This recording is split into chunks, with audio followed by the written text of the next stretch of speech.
ko jako akawuwo. You know, we need to even to show these ministers, some of them they don't know even what it means when you talk about soap. Ebbeeyi y'ebintu eyeekanamye ekyatuuza bannayuganda obufofofo n'okukirako sseggwanga enywedde amazzi amanaabe mu kukyalo okwekulidde nga kati obwanga bannayuganda batandise kuwolekeza ababaka baabwe ababakiikirira mu lukiiko olukulu olw'eggwanga oluvannyuma lw'okukiraba nti gavumenti ebatunuulira kyamuli.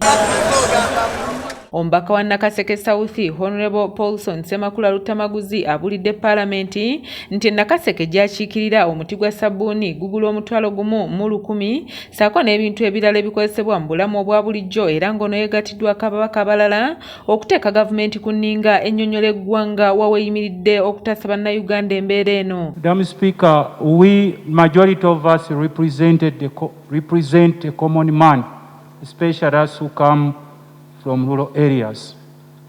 Wherever we go, Madam Speaker, people are worried about the ever-increasing prices of essential commodities.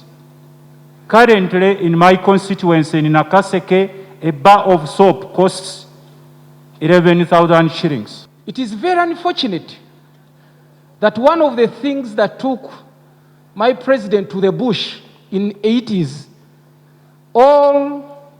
almost prices of essential commodities skyrocketed by then, and he justified himself to go to the bush. But as we talk, right, Honorable Speaker and honorable members, it is very unfortunate that our people can hardly afford essential goods. Abamu ku babaka batuuse n'okukatema sipiika ng'ebbanga bwe ligenderedde nga tebadda mu bitundu gye bakiikirira olw'abalonzi okubabuzaako we banywera amazzi ku bbeeyi y'ebintu eyeekanamye nga si bya waka byokka wabula n'ebintu ebirala omuli n'ebikozesebwa mu kulima. Because in Uganda they can just escalate the prices, put them high, and people will quarrel a bit, members of parliament talk a bit, and then eventually they keep quiet and life goes on. But if you do it in Kenya or in Arusha, those were words, they will come and ban either the petrol stations. And what is the cause of the problem?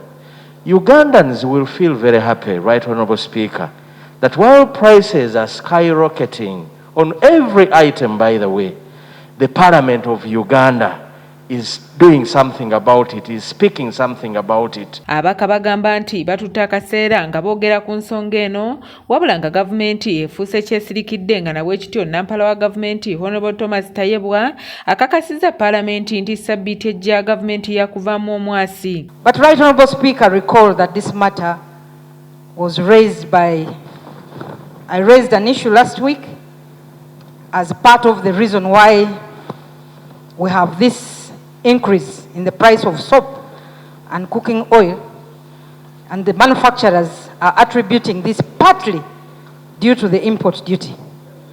And the Honorable Nsereko, after he had raised this issue too, Right Honorable Speaker, you directed the minister to come here and make a statement on this matter. But we take concern, and we also know that indeed the prices everywhere have gone up, so we'll bring a comprehensive response to the matter. Amyuka Speaker wa Palamenti Honorable Anita Among awadde gavumenti olunaku olw'okubiri olwa sabbiiti ejja okuleeta alipoota ennambulukufu ku nsonga eno okusobola okutaasa bannayuganda. What we need to do is to give the ministries, it is a multi-sectoral approach, give government an opportunity to come and make a presentation on Tuesday.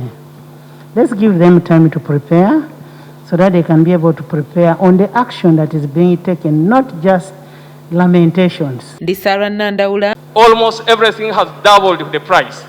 And when our citizens go to the shops to buy, the language of the businessmen is one, a war in Russia.